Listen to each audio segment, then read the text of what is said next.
आत्मीय भाइयों और बहनों, प्रणाम।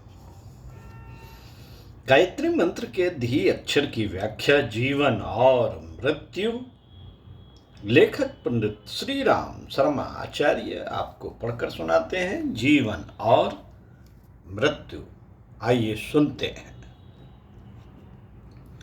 गायत्री मंत्र का 17वां अक्षर धी हमको जीवन और मृत्यु के तत्व को जानने की शिक्षा देता है।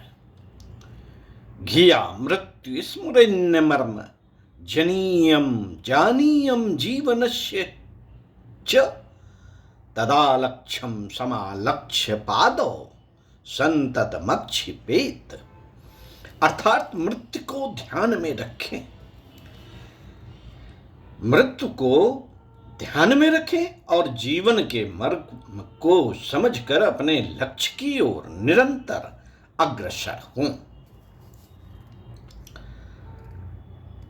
मृत्यु से डरने की कोई बात नहीं, क्योंकि कपड़ा बदलने के समान यह एक स्वाभाविक एवं साधारण बात है। परंतु मृत्यु को ध्यान में रखना आवश्यक है। मार्ग के विश्राम गृह में ठहरे हुए यात्री को जैसे रात भर ठहर कर कूच की तैयारी करनी पड़ती है और फिर दूसरी रात किसी अन्य विश्राम गृह में ठहरना पड़ता है, उसी प्रकार जीव भी एक जीवन को छोड़कर दूसरे जीवनों में प्रवेश करता रहता है।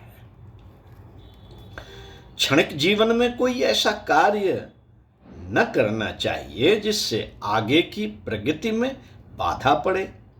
विश्राम गृह के अनावश्यक झगड़ों में उलझकर जैसे कोई मूर्ख यात्री मुकदमा जेल में फंस जाता है और अपनी यात्रा का उद्देश्य बिगाड़ लेता है, वैसे ही जो लोग वर्तमान जीवन के तुच्छ लाभों के लिए अपना परम लक्ष्य नष्ट कर लेते हैं, वे निश्चय ही अज्ञानी हैं।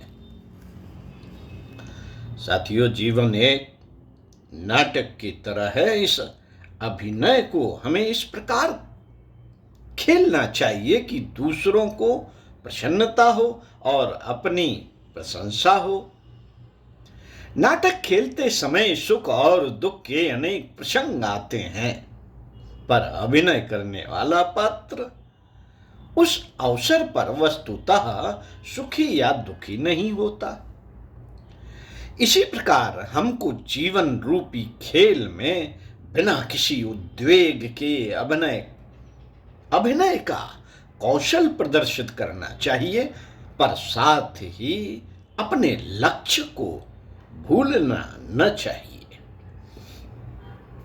मृत्यु इस जीवन नाटक का अंतिम पटाक्षेप है। मृत्यु इस जीवन नाटक का अंतिम पटाक्षेप है। इसके बाद अभिनयकर्ता को विश्राम मिलता है। मृत्यु का दूत जीवन का अंतिम अतिथि है। उसके स्वागत के लिए सदा तैयार रहना चाहिए। अपनी कार्य प्रणाली ऐसी रखनी चाहिए कि किसी भी समय मृत्यु सामने आ खड़ी हो तो किसी प्रकार का पश्चाताप न करना पड़े। पंडित श्री राम शर्मा आचार्य स्वाध्याय सत्संग के क्रम को बनाए रखते हुए इसी पुस्तक के पृष्ठ 2 से पढ़कर सुनाएंगे। जीवन का लक्ष्य स्थिर करो।